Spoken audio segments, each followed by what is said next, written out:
adlaw sa mga kaigsunan diha sa Ginoo. Sa atong Bible study karon na makita sa 2 Corinto 5:17. Who am I in Christ? Kinsa man ako diha ni Kristo. Apan sa dili pa ako magsugod sa tong Bible study, mga igsoon, akong awiton, agig paghalad diha sa Ginoo, ang awit nga naguluhan, gituuhan ko.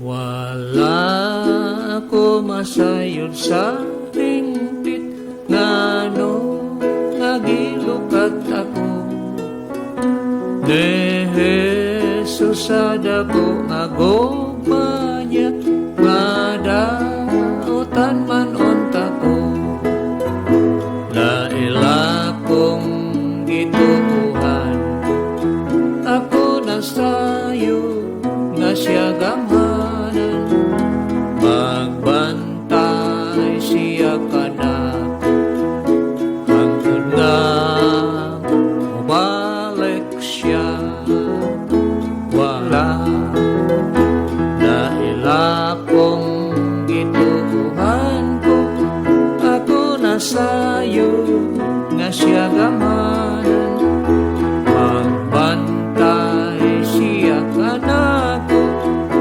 hangtod nga mubalik siya wala ako masayod sa hingpit sa buhat sa Espiritu nga nagabadlong sa sala sa tao o kang Jesus nagpailaw naila kong gituuhan ko ako nasayo nga siya gamanan magbantay siya kanako hangtod nga mubalik siya wala ako masayod sa hingpit unsa ang kaugmaon ko kung mga adlaw gidako man ba kung masanag bangdagan ko naila ko gituuhan ko ako nasayo nga siya gamanan magbantay siya kanako hangtod nga mubalik siya wala ako masayod sa hingpit kano sa ang pagbalik niya sa kahitasan kung sa'yo man magkasugat ay ba kami naila ko gituuhan ko ako nasayo nga siya gamanan magbantay siya kanako hangtod nga mubalik siya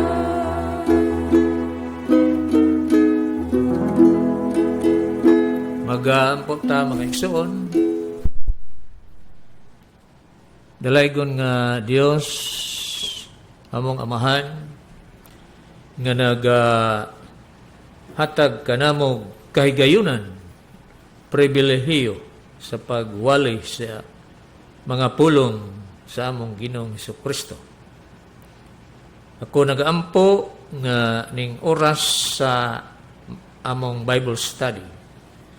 Akong gipangayo kanimo amahan nga langitnon pinaagi sa ngalan ni Jesus nga imong lamdagan ang akong hunahuna ug kasing-kasing ug imong gamiton ako sa pagtudlo sa imong lunsay nga mga pulong uban ang tabang sa balaang espiritu nga magatudlo kanako sa mga butang nga langitnon aron sa paghimaya kanimo Dios nining orasan. Imo sab tabangan ang mga naminaw sa imong mga pulong nga unta imong itugot nga sila makasabot sa imong mga pulong, Ginoo. Hutob sa abton niining maong pagtudlo, pagwali, pinaagi niining instrumento sa bag-ong kahimanan sa paagi sa pagtudlo sa imong mga pulong. Tabangi usab sila diha sa ilang tagsa-tagsa ka mga dapit nga unta makasabot sa imong langitnong mga pulong, Ginoo. Bisan naa sila sa ilang tagsa-tagsa ka mga Pinoy-anan uban ang ilang gadget. Ako nagaampo nga ang imong gugmag kaluoy magaabot ngadto kanila og hatagan nimo sila pagtuo sa imong mga pulong ug itugot nimo unta nga sila maghinulsol aron imong kaluy-an basin pag makaangkon sila og kaluwasan. Daghang salamat o Dios ngadtong dunay mga problema, sakit sa ilang mga lawas, usab nag-ampo sa kaayohan niini. Aron ang ilang lawas may kagawasan ug magamit diha sa pagpatalinghog sa imong mga pulong. Daghang salamat o Dios ning orasa sa among Bible study nga ang imong himaya makita, madungog, mabati. Diha kanimo lamang o Dios ang akong mga pagpasalamat sa ngalan ni Jesus. Amen.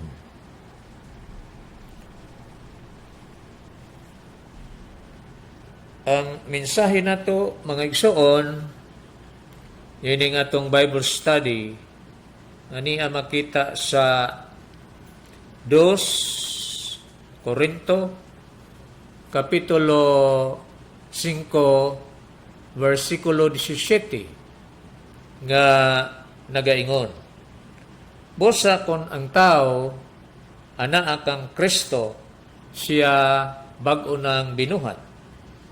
Ang daang mga butang nagpangagi na og tan-awa ang bag-ong mga butang nahiabot na.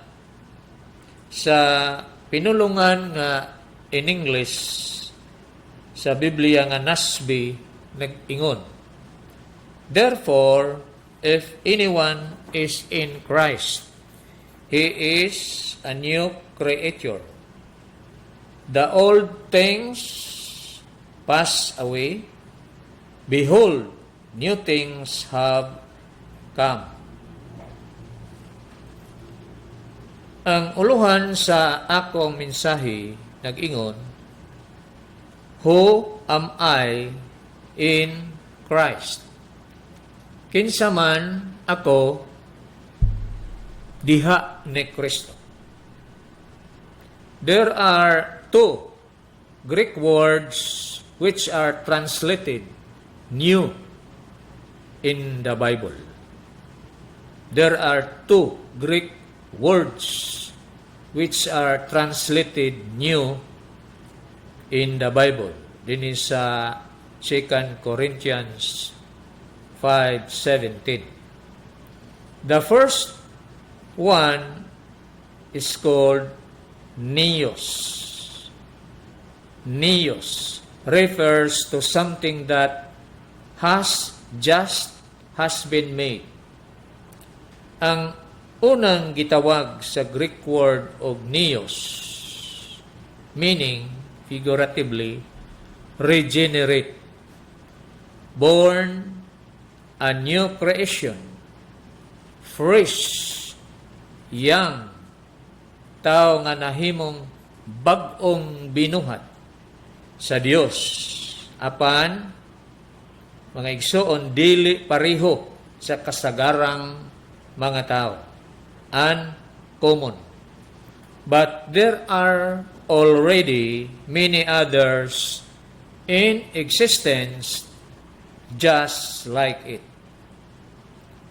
The word translated new in this verse, 2 Corinthians 5:17, the second Greek word is the word kainos,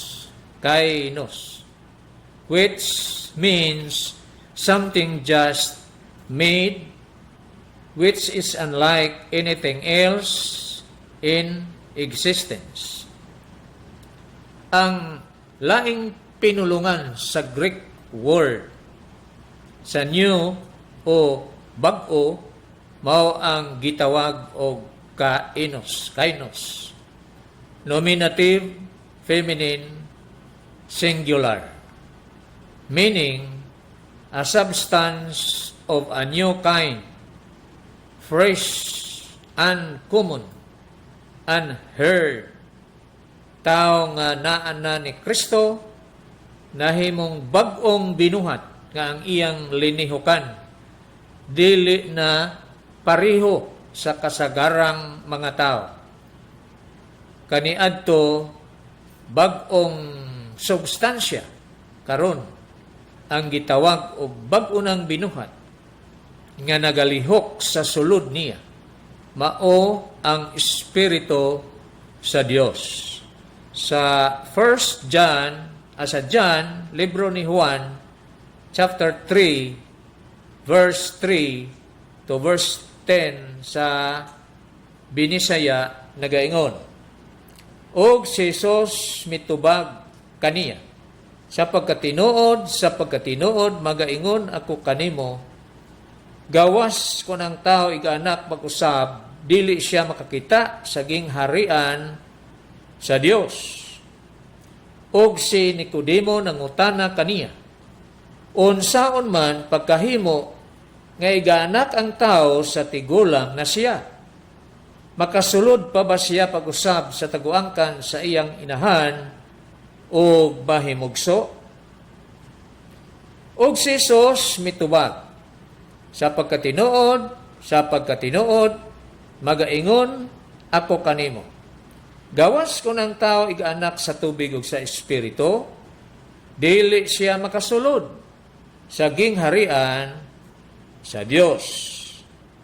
Ang gianak sa unod man, og ang gianak sa espiritu man. Ayaw ikahibulong ang akong pag-ingon kanimo, kinahanglan igaanak kamo pag-usap. Ang hangin bitaw, moros man ngadto sa buot niyang padulngan, o mabati mo ang iyang tingog nga nidili nimo mahibaluan, diin siya gikan o asa siya padulong. Maingon usab niya na ang tanan nga gianak sa espiritu. Si Nicodemo miingon kaniya, unsaon man pagkahimo ni ini? Sa verse 10 giingon, og si Jesus mitubag kang Nicodemo, wala ka ba di ay makasabot ni ini, Nicodemo, nga magtutudlo ka man unta sa Israel. Dini sa 2 Corinto 5:17 mga igsoon, ug dinhi sa Juan kapitulo 3:3 Gs, ang pagkatao, pag-usab, abi ninyo, dili kini mahibaluan. Ang pagkatao, pag-usab, o ang pag-anak, pag-usab, nga din ang Dios maoy nag-usab. Pagpakatao, ang Dios maoy nagpakatao, pag-usab sa tao. Dili kini mahibaluan sa taong may kaalam. Niining kalibutana, kay trabaho ni sa Dios ang pagpakatao, pag-usab sa usa ka tawo. Trabaho ni sa Dios, dili ni trabaho sa tao, kundi trabaho ni sa Dios nga amahan, trabaho ni sa Dios nga anak, ug trabaho ni Ginoong Hesukristo, o sa Dios nga Espiritu Santo. Mao nga ang taong kalibutanon kung walay na siya kaalam kalibutanon, pero wa siya kaalam nga langit nun nga gikan sa Dios, parehang Nicodemo, dili siya makasabot na ini. Sa 2 Corinthians 5:17, in Christ, we are made an entirely new creation, just as God created the heavens and the earth originally. He made them out of nothing, and so He does. He does not merely clean up our old selves. Ang atong daang pagkatao, mga igsoon, wala lamang kay gilimpyuhan ra, kundili gihimong bag-ong pagkatao sa Dios. He makes us an entirely new self when we are in Christ. We are partakers of the divine nature. Ang kinatibuk-an natong pagkatao, gihimong bag-o aron makaambit kita sa Dios nung kinaiya ni Kristo.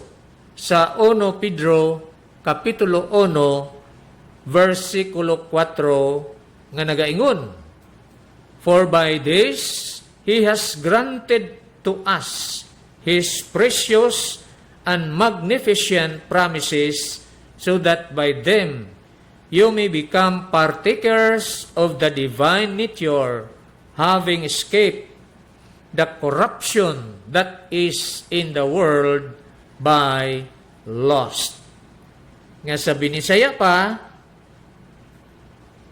nga tungod niya na kita iyang gihatagan sa bililhon og dagko uyamot nga mga saad, aron nga pinaagi niini kamo managpakaikyas gikan sa pagpangadunot nga ania sa kalibutan tungod sa pangibog og mga himo kamong mag-aambit sa Dios nung kinaiya. God Himself is the person of His Holy Spirit, takes up residence in our hearts. We are in Christ and He is in us. Sa 1 Corinto 6:19 nga nagaingon, or do you not know that your body is a temple of the Holy Spirit who is in you, whom you have from God, and that you are not your own? Wala ba kamo masayod nga ang inyong lawas, templo sa Espiritu Santo, nga nagapuyo sa sulod ninyo, o nga kini inyong nabatunan gikan sa Dios? Kamo dili na sa inyong kaugalingon. In Christ, we are regenerated, renewed, and born again. And this new creation is spiritually minded. Bag-o ng huna-huna.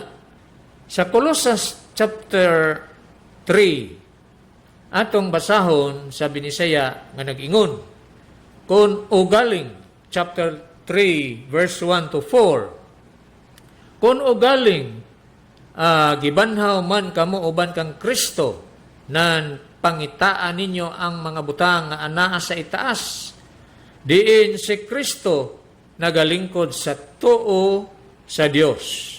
Itumong ang inyong mga hunahuna diha sa mga butang nga anaa sa itaas, o dili sa mga butang dinhi sa yuta. Set your mind on the things above, not on the things that are on earth. Kay kamo nangamatay na, ug diha sa Dios ang inyong kinabuhi na tago, uban kang Kristo. Inig padayag na unya ni Kristo nga mao ang atong kinabuhi, nan kamo usab igapadayag man uban kaniya sa himaya. Whereas the old nature is actually minded, daang pagkatao, ang gihunahuna kalibutanon. The new nature fellowships with God, obeys His will, and is devoted to His service in Acts chapter 2, verse 42, nga nagaingon, og milahutay sila pagpaminaw sa pagtulunan gikan sa mga apostolis, og milahutay sila sa pagpakigambitay uban kanila sa pagpikas-pikas sa tinapay ug sa mga pag-ampo. They were continually devoting themselves to the apostles' teaching and to fellowship, to the breaking of bread, and to prayer. These are actions the old nature is incapable of doing or even desiring to do. The old nature is dead to the things of the Spirit and cannot revive itself. It is dead in trespasses and sins. Sa Ephesians chapter 2, verse 1, and you were dead in your trespasses and sins, and can only be made alive by a supernatural awakening, which happens when we come to Christ and are indwelt by Him. Christ gave us a completely new and holy nature, an incorruptible life. Our old life previously dead to God because of sin is buried, and we are raised to walk in newness of life with Him. Si Ginoong Hesukristo, mga igsoon, mao gayud ang naghatag kanato og kompletong bag-o og balaang kinabuhi og kinaiya og dili na madunoton ang daan natong pagkatao, patay na, gilubong na tungod sa sala. Og uban ni Kristo kita karon nabanhaw na og nabag-o diha ni Kristo, sumala sa mga pulong sa Roma kapitulo 6, 4 ug 2 Korinto 5:17. Busa gilubong kita uban kaniya pinaagi sa pagbautismo ngadto sa iyang kamatayon, aron nga sama kang Kristo nga gibanhaw gikan sa mga minatay, pinaagi sa himaya sa Amahan, mauman usab kita angay nga magalakaw sa bag-ong kinabuhi.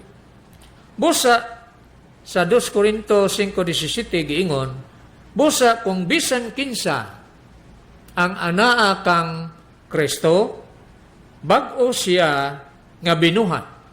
Ang mga butang nga daan na nagpangagina, ani akaron sila nga bag-o na.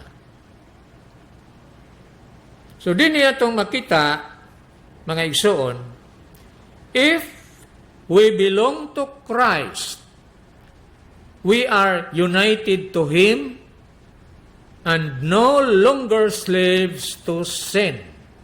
Kung naa kita ni Kristo, mga igsoon, nahiusa kita o dili na kita ulipon diha sa sala.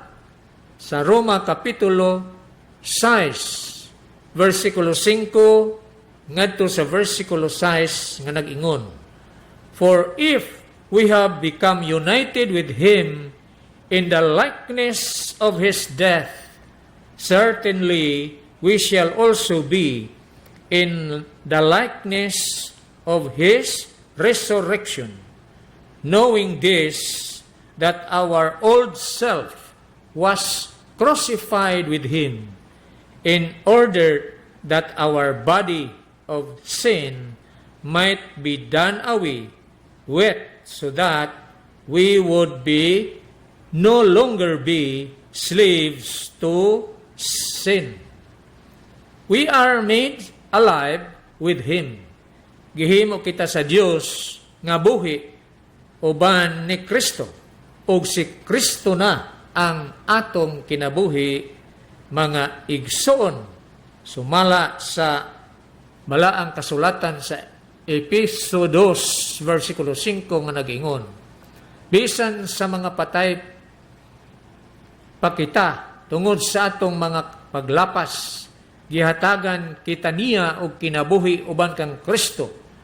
Pinaagi sa grasya na luwas kamo. Sa Kolosas 3:4 nag-ingon, sa diha nga si Kristo nga mao ang atong kinabuhi, igapadayag na, nan kamo usab igapadayag uban kaniya sa himaya. We are conformed to His image. Kita sama sa dagway ni Kristo, suma sa Romans chapter 8 verse 29. Kay sila nga mga giilan niyang daan, gikabutan usab niyang daan, nga mahisama sila sa dagway sa iyang anak, aron kini siya mahimong maoy panganay sa daghang mga magsuon. We are free from condemnation and walking not according to the flesh, but according to the Spirit. Kita karon mga igsoon, dili na hinukman sa silot didto sa impierno. Kita karon mga katawhan nga wala nay paabuton nga hukom sa silot sa Romans chapter 8 verse 1 nga nag-ingon, therefore there is now no condemnation for those who are in Christ. And we are part of the body of Christ with other believers. Kita kabahin sa parte sa lawas ni Kristo nga mao ang church. Sa Romans chapter 12 verse 5 nagaingon, so we who are many are one body in Christ, and individually members one of another. Usab, mauman usab, kita bisan daghan, o sara kita kalawas, diha kang Kristo. Ang lawas ni Kristo mao ang church, og ang matag usa kanato, isig kabahin ang usa og usa. The genuine believers now in Christ possesses a new heart. Kita sa atong pagkahimong bag-ong binuhat, bag-ong tao diha kang Kristo, mga igsuon. Gihimuan kita sa Dios og bag-o nagkasing-kasing atong naposes og bag-ong espiritu.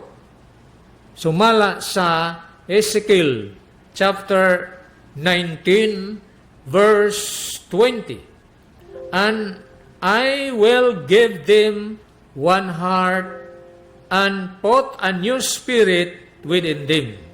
And I will take the heart of stone out of their flesh and give them a heart of flesh, that they may walk in my statutes and keep my ordinances and do them.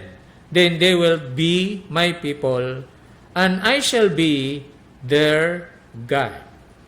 Maunay nasulat, ug sabi ni Isaiah pag-ingon, ug ako magahatag kanila sa usa ka kasing-kasing, ug ako magabutang sa usa ka bag-ong espiritu sa sulod ninyo.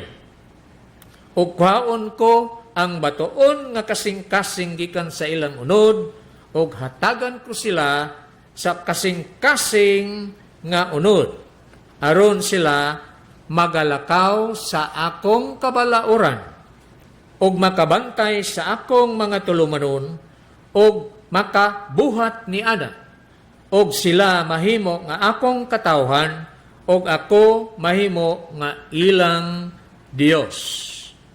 A genuine believers of Christ has been blessed with spiritual blessings in the heavenly places in Christ Jesus. Diha kang Kristo, mga igsoon, ang Dios Amahan naghatag kanato sa tanang panalangin nga langit nun sa atong kaluwasan, nga atong na-experience, na sinati, sumala sa giingon sa Epeso 1:3 nga ang genuine believers tinuod magtotoo diha ni Kristo gipanalanginan sa Dios sa tanang espirituhanong panalangin diha sa langit nung mga dapit. We might wonder why we so often do not live in the manner described, even though we have given our lives to Christ and we are sure of our salvation. Kita mahibulong ngano kita usahay ang atong insaktong buhaton duol man sa dautan hinuon, nga iya naman kita ni Kristo o sigurado naman kita sa atong kaluwasan. This is because our new natures are residing in our old fleshly bodies. Husband ko, this is because our new natures are residing in our old fleshly bodies. And these two are at war with one another. Kini mga igsoon, tungod kay ang atong bag-ong pagkatao, niya pa man sa daan natong lawas, mao nga kining duha, dili magkauyon, magsinupakay, may kagubot dinhi sa sulod nato. The old nature is dead, but the new nature still has to battle the old nature in which it dwells. Ang atong daang pagkatao, patay na, o ang atong bagong pagkatao, niya pa, nagpuyo, mao nga sila nagsinupakay, dili magkauyon sa gusto. Evil and sin are still present. But the born again in Christ, genuine Christians, believers now sees them in a new perspective, and they no longer control him as they once did. Ang demonyo o ang sala ni Apa, apan ang genuine, tinuod gayud nga Kristohanon, kita nakakita nini nga duol kanato hinuon kinidili na makakontrol kanato sama kaniadto ang sala. Nganuman tungod kay sa 1 Juan 5:18 ngadto sa 20 nagaingon, kita sayod nga ang gipanganak gikan sa Dios dili magpakasala, apan ang anak nga gipanganak gikan sa Dios nagabantay kaniya. Ug ang dautan dili magahilabot kaniya. Ang dautan dili magahilabot ni adtong gipanganak pag-usab sa Dios. Akong balikon sa 18, 1 Juan 5:18, kita sayod nga ang gipanganak gikan sa Dios dili magpakasala. Apan ang anak nga gipanganak gikan sa Dios, ang Dios nagabantay kaniya, ug ang dautan dili magahilabot kaniya. If in Christ we can now choose to resist sin, whereas the old nature could not. Diha ni Kristo, kita mga igsoon nga bag-o nang binuhat sa Dios, may gahom gayud kita aron pagpildi sa sala, aron dili ta maulipon sa sala. Apan ang daang pagkatao way gahom sa pagpildi sa sala. Mao nga kon ang tao wa ipakatao sa Dios pag-usab, siya ulipon gihapon sa sala, ug ang sala maoy nagdominar niya, ug siya padayon nga mohimo og salaod tungod kay ang nagkontrol niya mao man ang sala. Apan ang mga iya na ni Kristo, ang sala wa nay gahom. Ang sala dili nakakontrol, ug ang dautan wala nay gahom. Nganuman untouchable by the evil. Kay ang Dios mo'y nagpakatao kanato pag-usab. Ang Dios Amahan, ang Dios nga Anak, ug ang Dios nga Espiritu Santo mo'y naghimo natong matao pag-usab. Now, we have to feed the new nature through the word, prayer, and obedience, or to feed the flesh by neglecting those things. Karon kita mga igsoon, atong pakanon ang atong bag-ong kinabuhi sa genuine, lunsay nga mga pulong sa Ginoo. O kita magmainampoon o magmasinugtanon mosunod ni Kristo. Kay og dili nimo kinibuhaton, mga igsoon, wala nimo pakana ang imong bag-ong kinabuhi, dili ka motubo diha ni Kristo. Ug wa kay igong kusog og kalig-on sa imong bag-ong pagkatao diha ni Kristo. Mao nga ikaw mismo magbasa sa imong Biblia, magmainampoon, mangayog tabang sa Holy Spirit. Kay ang Holy Spirit personal nga maoy atong maglilipay, maghahatag sa atong kusog nga gikan sa Dios, mulig-on sa atong pagtuo, aron kita mga igsoon sa Ginoo makapadayon diha sa atong pagkamasinugtanon nga anak sa Dios.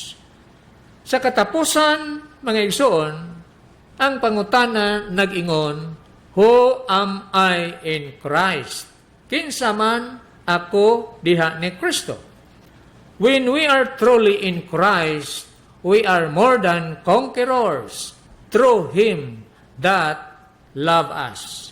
Sa Roma Kapitulo 8, versikulo 37 nag-ingon, but in all these things, we overwhelmingly conquer through Him who loved us. Nag-ingon sa Bisaya, dili hinunuan ining tanang mga butang, labaw pa kita ka mga mananaog pinaagi kaniya nga nahigugma kanato, and we can rejoice in our Savior who makes all things possible.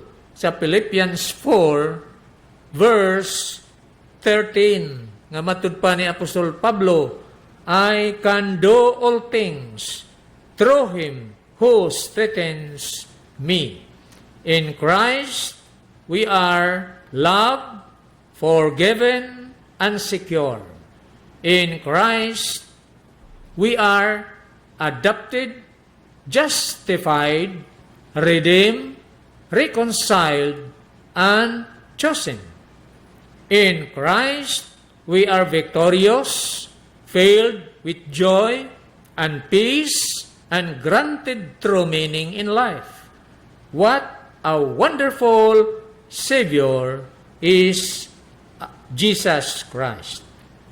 Busa alang ni adtong wala pa makasinati ining mga panalangin sa Dios nga mao ang bag-ong pagkatao. Diha ni Kristo, kinsa man ka diha ni Kristo, wa kay labot ni Kristo. Busa dawatan ninyo ang pulong ni Kristo nga gimantala karon ug tumuo kamo ni Hesus, ang imong manluluwas nga mao si Hesus nga niya sa Biblia. Kanang Hesus nga naas Biblia. Kanang Hesus nga namatay sa cross dito sa Kalbaryo. Gawas sa siyudad sa Jerusalem. Siya mao si Kristo, gilubong og sa ikatulo ka adlaw na banhaw gikan sa mga patay aron pasayloon sa Dios nga Amahan ang imong kasalanan nga maoy gikapungtan sa Dios diha kanimo. Dawata ang mga pulong sa Ginoo mga igsoon. Og kinsa man ka diha ni Kristo. Og unya kon imong dawaton si Kristo, ang Dios nga mahigugmaon og maluluyon, ikaw iyang ipakataw pag-usab. Og unya ikaw himo unyang bag-ong binuhat. Og unya ikaw sakop na sa New Covenant Community. Bag-ong pakigsaad nga katawhan sa Dios nga malipayon. Maigsoon, sa dili pa ko magampo alang sa pagtapos, aduna ko'y awit. Ang akong awit nagaingon, malipayon ang Kristohanon, bisag daghang alan tuson.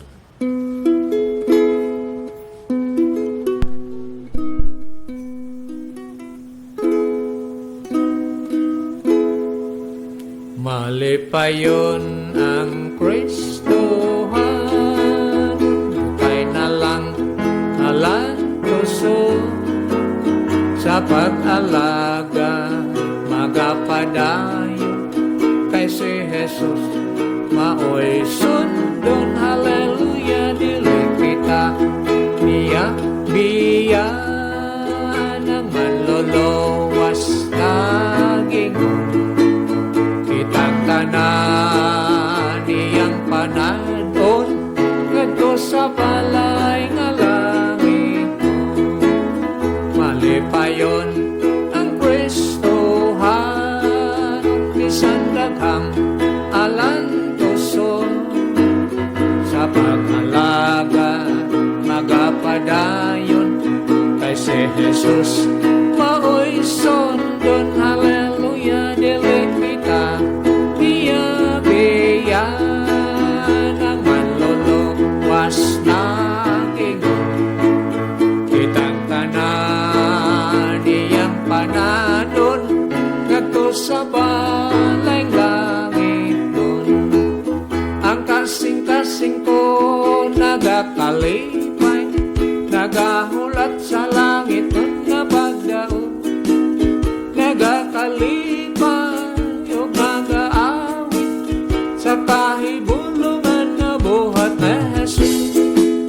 Siya mi andi, pagluwas ka na po sa malipayong nagpasan sa iyang krus. Halaran ko siya, ug daygon ko siya, hangtod makita ko siya gayon. Ang kasing-kasing ko nagakalipay, nagahulat sa langit nun nga pagdaon, nagakalipay ug nagaawit sa kahibulungan na buhat ni Jesus. Siya mi andi, pagluwas ka na ko sa malipayong magpasan sa iyang krus. Halaran ko siya, ug daygon ko siya, hangtod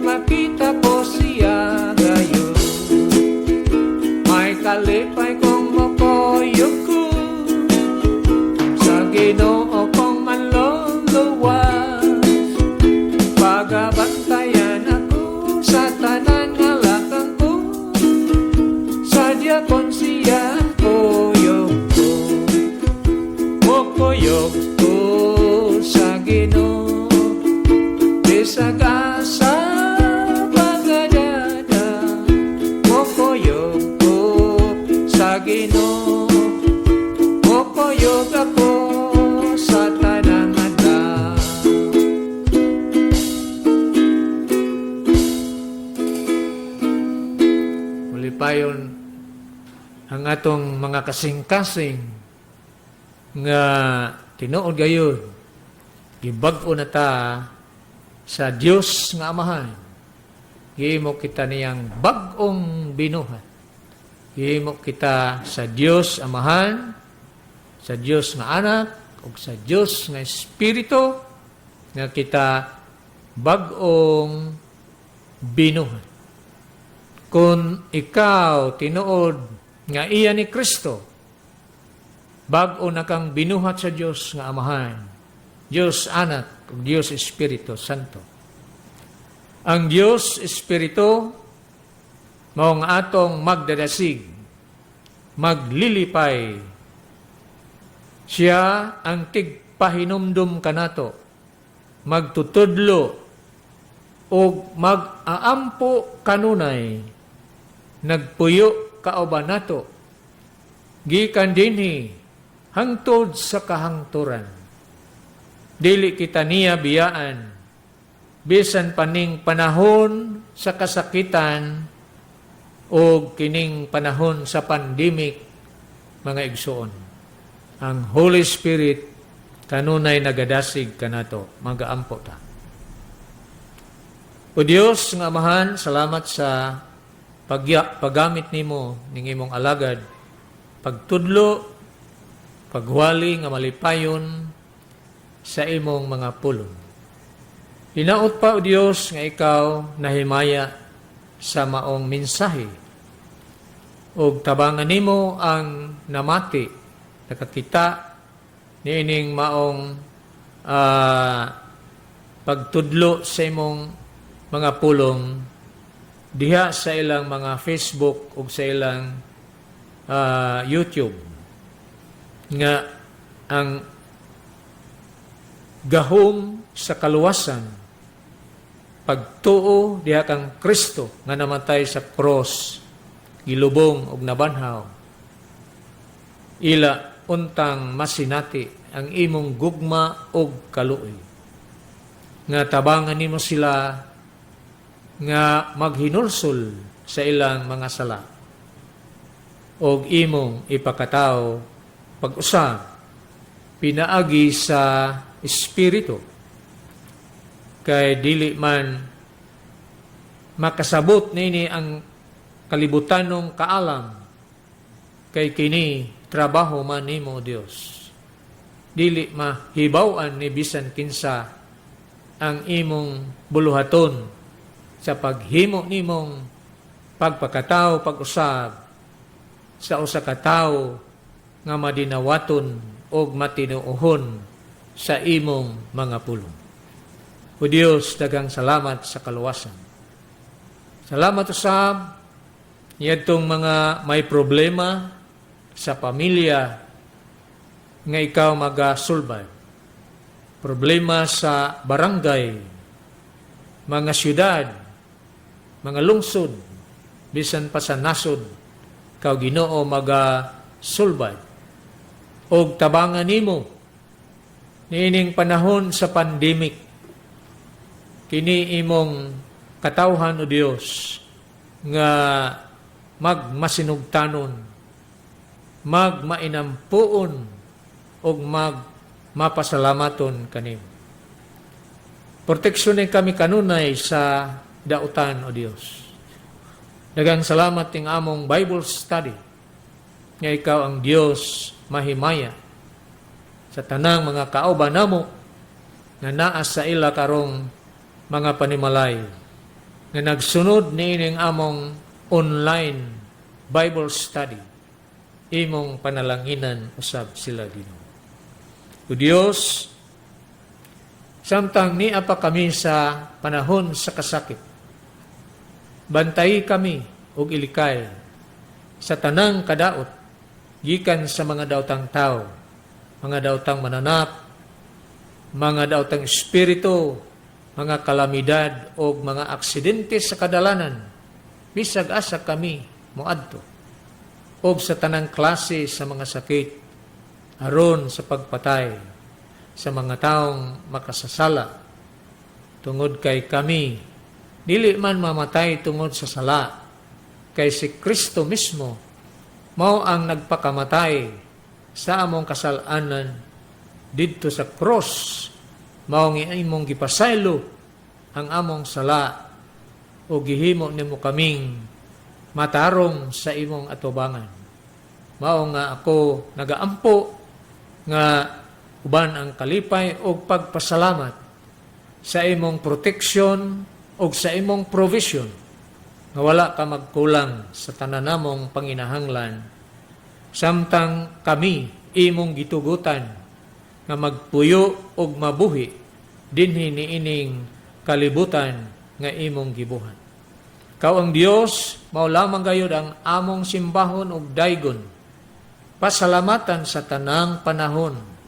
Kay naa kanimo ang gahom, pagbuot, pagkontrol sa mga butang nga imong gibuhat. Mao nga among pagdaig, pagsimbag, pagpasalamat kanimo lamang o Dios Amahan. Tungod kay imo ang gingharian, ang gahom ug ang himaya nga walay katapusan. Daghang salamat, pinaagi sa ngalan ni Jesus. Amen o Amen.